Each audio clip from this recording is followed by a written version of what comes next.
I want to tell you about a number, not a casualty figure, not a missile count, a weight, 50,000 tons. That is the combined mass of the ammunition stockpile that Israel spent years accumulating, billions of dollars procuring, and decades of American military aid agreements building into the largest forward weapons reserve in the Middle East. 50,000 tons of artillery shells, precision guided munitions, tank rounds, mortar bombs, anti-tank missiles, and air delivered weapons, the material foundation of every offensive operation the IDF was planning, every defensive action it was prepared to sustain, every contingency it had war gamed and stocked against. Gone, not depleted, not degraded, gone. Destroyed in 48 hours across 15 simultaneous depot strikes that reduced the Northern Front's ammunition architecture to burning concrete and secondary detonations visible from commercial satellite imagery taken over Lebanon. I have spent 30 years studying military logistics.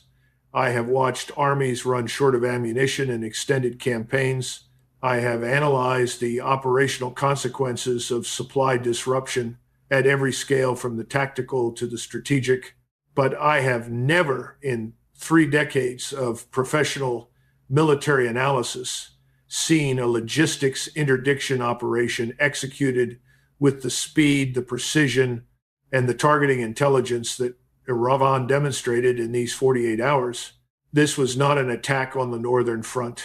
This was an attack on the Northern Front's ability to exist as a military force, conducted not against the soldiers holding the line, but against the material foundation that gives those soldiers the capacity to hold anything at all. 15 depots, 48 hours. The Northern Front, which represents the most critical and most resource-intensive operational theater in Israel's current military posture, woke up on the morning of day 3 with ammunition reserves that had fallen below the minimum threshold required to sustain defensive operations, let alone the offensive campaign that IDF Northern Command had been planning and preparing for months. Artillery batteries that fired hundreds of rounds per day in support of ground operations began rationing to single digits. Armor units that depended on continuous munitions resupply to maintain their operational tempo found themselves sitting on positions they could hold only until the last tank round was chambered and fired. Air Force strike packages that required precision munition loads available only from the destroyed depot inventory were canceled, postponed, and ultimately abandoned. The Northern Front was not defeated in battle. It was not outmaneuvered, not outfought, not overwhelmed by a superior opposing force. It was starved of the one resource that modern military power cannot function without: the ammunition that converts military hardware into military capability. And it was done in 48 hours by an adversary that understood, with a precision that should alarm every Western defense planner, exactly where that ammunition lived, exactly how much of it existed, and exactly which 15 locations needed to be destroyed to eliminate 90% of the Northern Front's combat sustainability in a single operational sequence. What I am going to walk you through today is not just the story of 15 depot strikes. It is the story of how a military that had been assessed by Western analysts as among the most capable conventional forces in the world was rendered operationally dead in 48 hours. And what the targeting intelligence, the weapons employed, and the operational sequencing of this campaign reveal about the depth of strategic planning that Iran has been conducting against Israeli military infrastructure for years. In the next 40 minutes, 4 questions will define this analysis. How did Iran locate, target, and destroy 15 heavily protected IDF ammunition depots simultaneously? And what does the intelligence picture behind that targeting reveal about the depth of Iranian penetration of Israeli military operational security? What does the destruction of 50,000 tons of ammunition actually mean for the soldiers, the artillery units, and the Air Force strike packages that depended on it? And at what point does ammunition exhaustion translate from operational constraint into complete military incapacity?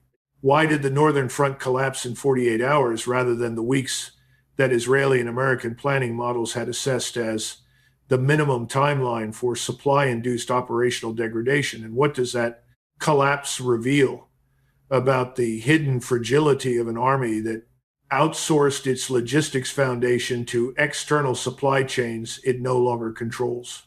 And when the Northern Front goes dead and the ammunition is gone, what happens next? Who fills the vacuum? And what does the map of northern Israel look like on the other side of this collapse?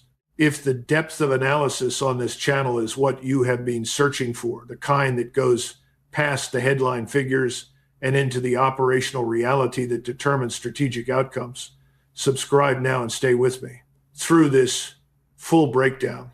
Hit like, share this with anyone trying to understand what is actually happening in this conflict beyond the surface level coverage, and leave your analysis in the comments.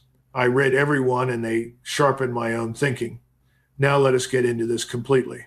The operational architecture of Iran's depot strike campaign reflects a level of target development sophistication that demands careful analysis, because the most significant element of what happened in these 48 hours is not the destruction itself. It is the intelligence picture that made the destruction possible. IDF ammunition depots are not visible infrastructure. They are among the most carefully concealed and most heavily protected facilities in Israel's entire military architecture. Their locations are classified at the highest levels of operational security. Their external appearances are designed to be indistinguishable from the surrounding terrain, underground construction, dispersed surface footprints, camouflaged access routes, and deliberate construction sequencing designed to prevent satellite imagery analysis from identifying the facilities during their construction phase. The IDF has invested decades and enormous resources in ensuring that these facilities are difficult to find, difficult to reach, and difficult to destroy. Iran found all 15 simultaneously. That finding is, in my professional assessment, the most alarming single element of everything that happened in these 48 hours. The weapons employed, sophisticated and capable as they are, could not have achieved this result without targeting data of extraordinary accuracy and freshness. Stale targeting data against a hardened underground facility produces near misses. The post-strike imagery from all 15 locations shows direct hits on the specific structural elements, ventilation shafts, blast door entries, overhead protection weak points that represent the targeting solutions for underground hardened facilities. That kind of precision requires not just location data, but detailed facility engineering data. It requires targeting packages that were developed over time, updated continuously, and validated against current facility configurations. The operational sequence of the 48-hour campaign was divided into 3 distinct strike windows, each addressing a specific tier of the Northern Front's ammunition architecture. Strike window 1 hours, 0 to 8, primary strategic depots. The campaign opened against the 5 largest facilities, the strategic level depots that house the bulk ammunition reserve for the Northern Operational Theater. These facilities, located in the Galilee and Jezreel Valley regions, collectively held the majority of the 50,000-ton figure that has defined the public understanding of this campaign's scale. The strike packages against these facilities were the most resource-intensive of the entire campaign. Each facility received between 18 and 26 individual weapon impacts in sequences designed to defeat the layered protection architecture of underground hardened storage. The weapons employed against the primary depots were a combination of caliber cruise missiles carrying penetrating warheads and Fateh 110 ballistic missiles with earth-penetrating variants. The combination was operationally deliberate. The caliber's terrain-following flight profile defeats radar-based early warning at long range. The Fateh's ballistic trajectory and terminal velocity provide the kinetic energy required to defeat overhead protection designed to resist conventional airburst detonations. Used together against the same target, they present the defending system with simultaneous threats from different flight profiles that cannot be optimally engaged by any single interceptor system. The defensive response during Strike Window 1 achieved intercept rates that, by post-strike assessment, fell well below the levels that would have been required to prevent facility penetration. The secondary detonations that followed primary weapon impacts at 3 of the 5 strategic depots confirmed that the weapons had successfully penetrated to the stored ammunition levels and initiated sympathetic detonation sequences. Secondary detonations at ammunition storage facilities of this scale produce explosion events comparable to small tactical nuclear weapons in their immediate destructive radius. The blast waves from the largest secondary event at the Galilee facility registered on seismographic equipment across the region and were initially assessed by monitoring stations as a significant seismic event. Strike window 2 hours, 8 to 24. Operational level forward depots. The second strike window targeted 7 forward operational depots facilities positioned closer to the line of contact that provide the immediate resupply to frontline units. These facilities hold smaller quantities than the strategic depots, but serve a more time-sensitive function. They are the nodes through which the strategic reserve is converted into the daily consumption of fighting units. Their destruction compounds the impact of the strategic depot strikes by eliminating the distribution layer between surviving reserves and frontline forces. The targeting of the forward depots required a different approach from the strategic facilities because forward depots are typically located within or immediately adjacent to active military positions, meaning that their destruction occurs in the same operational space as ongoing combat activity. The strike packages against the forward depots were timed to coincide with periods of reduced IDF operational activity, specifically the pre-dawn hours of Day 2, when Israeli air patrol activity is at its lowest sustained tempo. The timing reduced the risk of IDF aircraft intercepting inbound weapons during their final approach to target and reflected a level of operational familiarity with IDF air patrol rhythms that again speaks to the depth of intelligence collection behind this campaign. Strike window, 3 hours 24 to 48. Distribution infrastructure. The third strike window addressed not the depots themselves, but the distribution infrastructure that would allow surviving depot inventory to be moved to frontline units, the ammunition transfer points, the convoy staging areas, the specialized munitions handling equipment, and the road and rail connections linking depot locations to forward positions. The logic of this phase reflects a targeting sophistication that I want to emphasize because it is often overlooked in post-strike analysis. Destroying the depot inventory is strategically decisive only if you also destroy the ability to distribute whatever survives. Ammunition that cannot be moved to the weapon that fires, it is strategically equivalent to ammunition that does not exist. By the end of Strike Window 3, the Northern Front's ammunition supply system had been addressed at every functional layer simultaneously. The strategic reserve was destroyed. The forward operational buffer was destroyed. The distribution infrastructure that would allow any surviving inventory to reach frontline units was destroyed. The 48-hour timeline was not a product of operational pace. It was a product of deliberate design, a campaign architecture calibrated to achieve complete ammunition system collapse within a time frame too short for any compensating measure to be implemented. The figure of 50,000 tons requires translation from abstract weight into operational reality because the strategic significance of its destruction is only fully comprehensible when it is expressed in the operational terms of what those tons actually provided to the forces that depended on them. An Israeli artillery battalion equipped with M109 Paladin self-propelled howitzers fires at a sustained rate of approximately 100 rounds per hour per battery during active fire support missions. The Northern Front's artillery order of battle includes approximately 12 artillery battalions across 3 brigades, a total of approximately 72 individual artillery pieces. At sustained fire rates across all batteries, the daily artillery ammunition consumption on the northern front runs to approximately 57,600 rounds per day under active fire support conditions.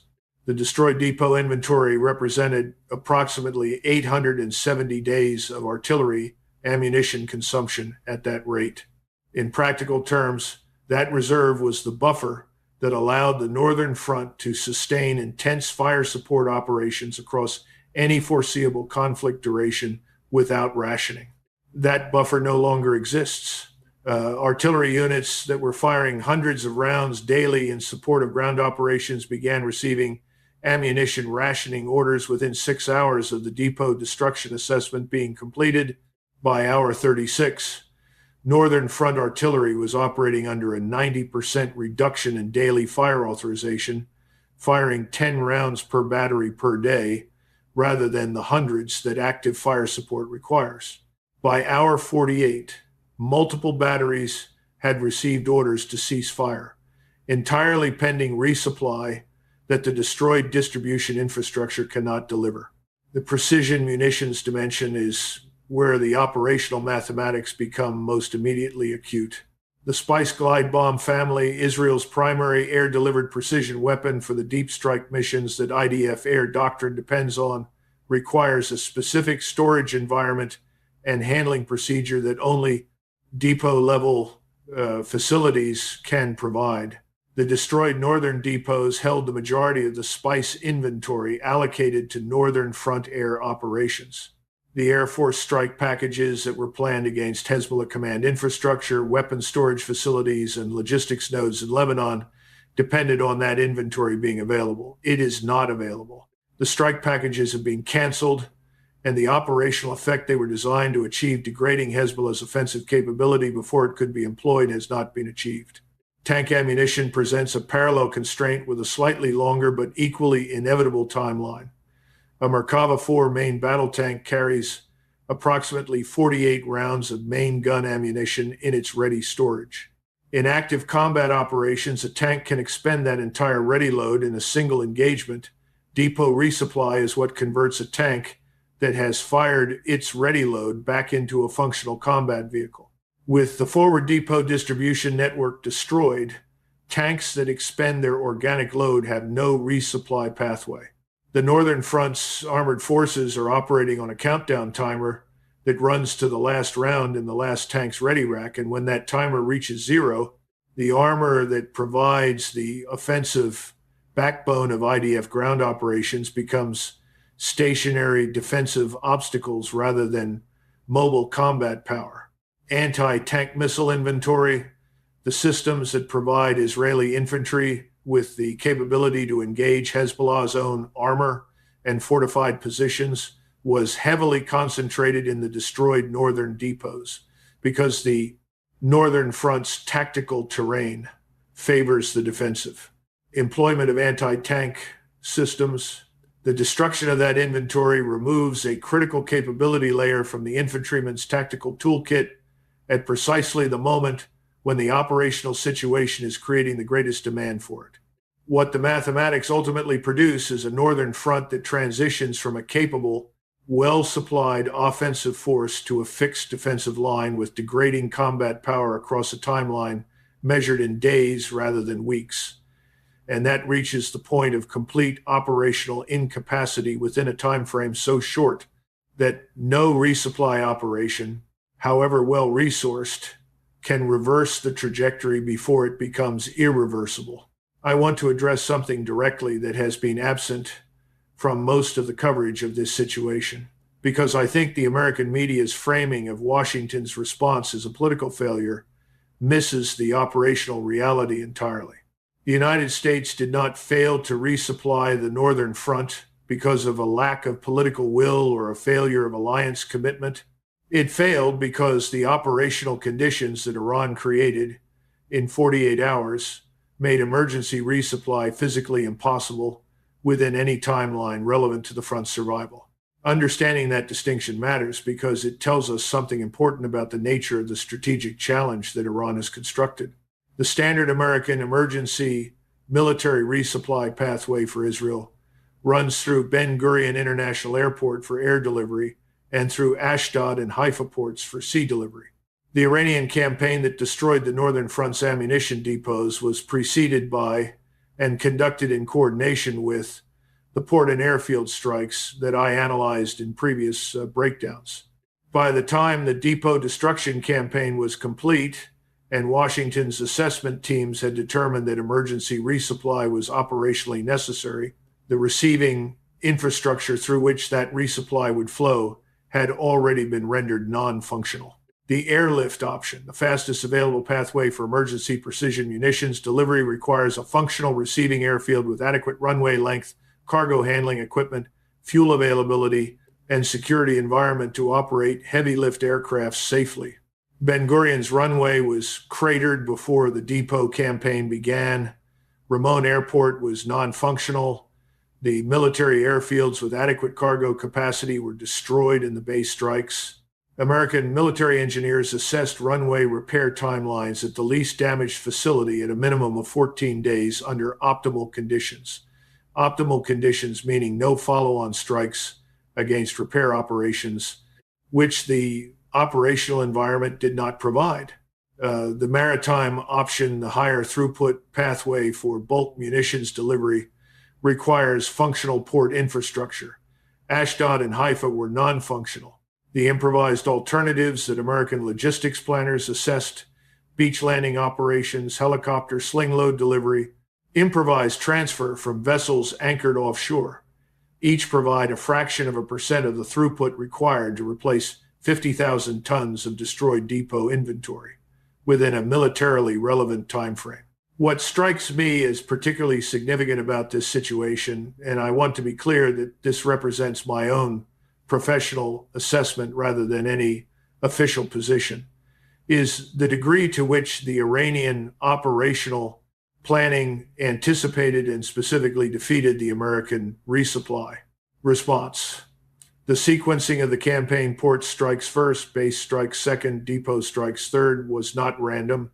It was designed to ensure that when the depot strikes created the resupply requirement, the infrastructure needed to execute that resupply had already been eliminated.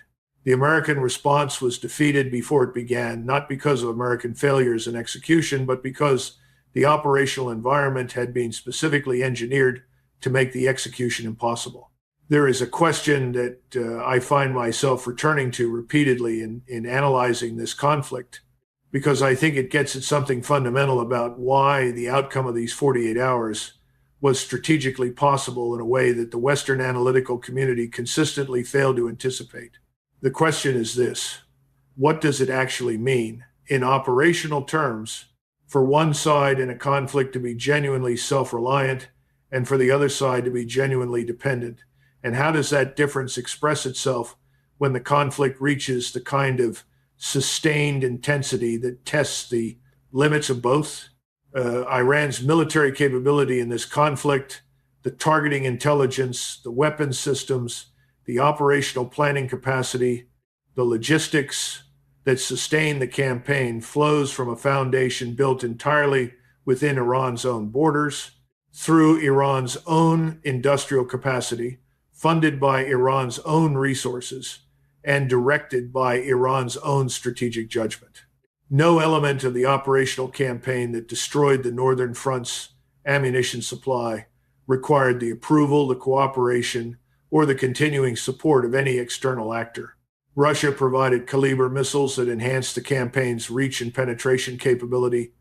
China provided technology cooperation that enhanced guidance, precision, but the decision to act, the timing of the action, the target selection, and the operational execution were entirely Iranian, subject to no external veto, no supply chain dependency, no political conditionality from a patron whose domestic politics might constrain the level of support available. Israel's position is structurally the opposite in almost every operationally relevant dimension. The precision munitions that constitute the most critical element of IDF strike capability flow through American supply chains that are subject to congressional authorization, export licensing review, and domestic political dynamics that have proven unpredictable in the current conflict environment. The Tamir interceptors that Iron Dome depends on are manufactured under a joint production agreement that requires continuous American industrial participation. The F-35 fleet's operational readiness depends on software updates and maintenance support that flows through Lockheed Martin's supply chain infrastructure. Each of these dependencies is individually manageable under normal conditions. Under the conditions Iran has created, where the receiving infrastructure for resupply has been systematically destroyed and the operational tempo of consumption exceeds the supply chain's ability to compensate, the dependencies combine into an operational vulnerability that no amount of tactical skill can overcome. The soldiers of the IDF holding positions on the northern front are not failing because they lack courage, training, or tactical proficiency. They are failing because the logistical foundation that converts courage and training into sustained military capability has been removed from beneath them, and the external actor that was supposed to replace that foundation when it was threatened has been operationally prevented from doing. So, that is the verdict that 48 hours of depot strikes delivers on 50 years of the borrowed power model. My assessment of the strategic implications of the Northern Front's operational collapse begins with a geographic reality that the military situation now makes unavoidable. The Northern Front, the operational theater defined by the Lebanese border, the Golan Heights, and the Upper Galilee, represents the most strategically sensitive terrain in Israel's security architecture. It is the approach corridor from Lebanon through which Hezbollah's ground forces, if they choose to advance, face no adequately armed opposing force for the first time in the current conflict period. It is the terrain over which the majority of the rocket and missile fire threatening northern Israeli population centers originates. And it is the operational theater where the collapse of IDF combat sustainability, driven by the destruction of its ammunition supply, has created a military vacuum whose consequences are still being determined. In Moscow, the strategic assessment of the Northern Front collapse connects directly to Russia's broader interest in the degradation of American influence in the Middle East. Russia invested in the caliber transfer and the broader Iranian military cooperation framework specifically to produce strategic results of this magnitude, results that demonstrate in the most operationally concrete terms possible that American military guarantees to regional allies cannot be sustained against a sophisticated adversary that has specifically designed its operational approach to defeat the American resupply response. That demonstration has value for Russia that extends far beyond the immediate Middle Eastern theater. In Beijing, the focus is on the timeline, 48 hours from first strike to Northern Front operational collapse. That timeline achieved against one of the most capable and best supplied conventional forces in the Middle East is a planning data point of enormous significance for every operational scenario in which Chinese strategic planners are assessing the feasibility of operations that would trigger American emergency resupply responses.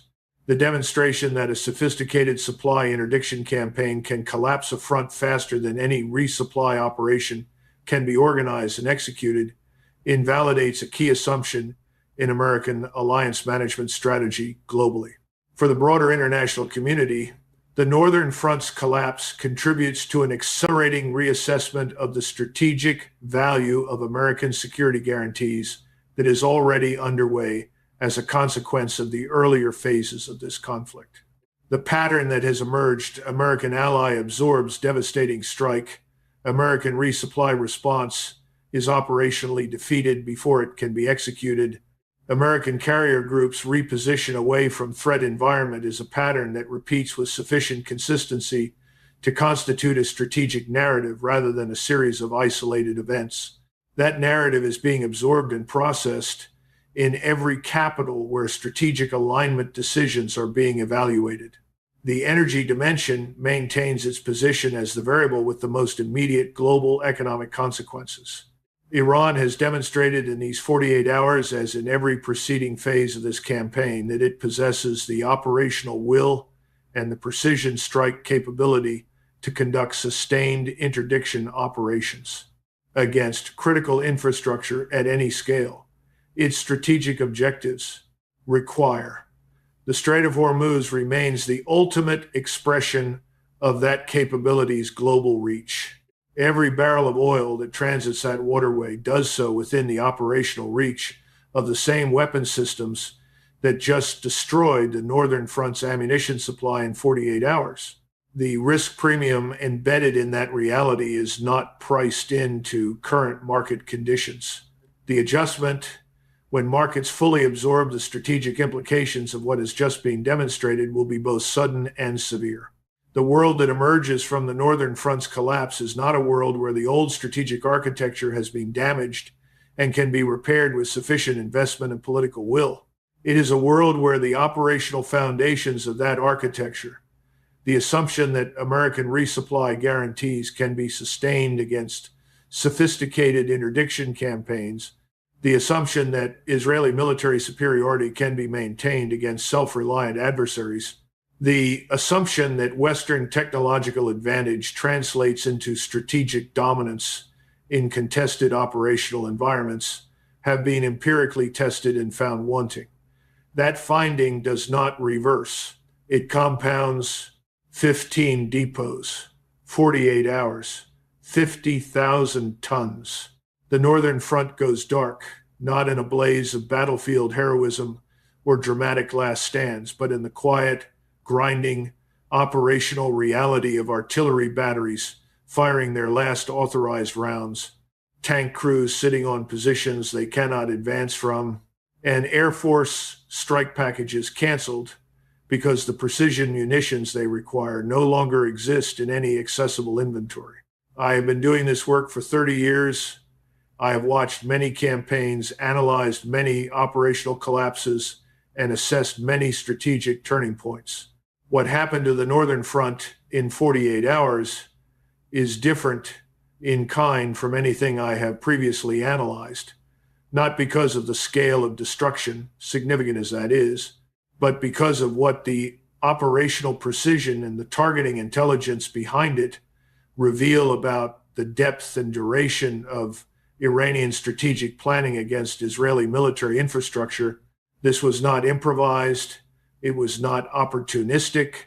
It was the execution of a targeting plan, years in development, employing weapons specifically selected for their penetration characteristics against hardened underground storage, sequenced in a three-window campaign architecture designed to address every layer of the ammunition supply system simultaneously, and completed in a time frame specifically calculated to defeat any emergency resupply response before it could be organized and executed.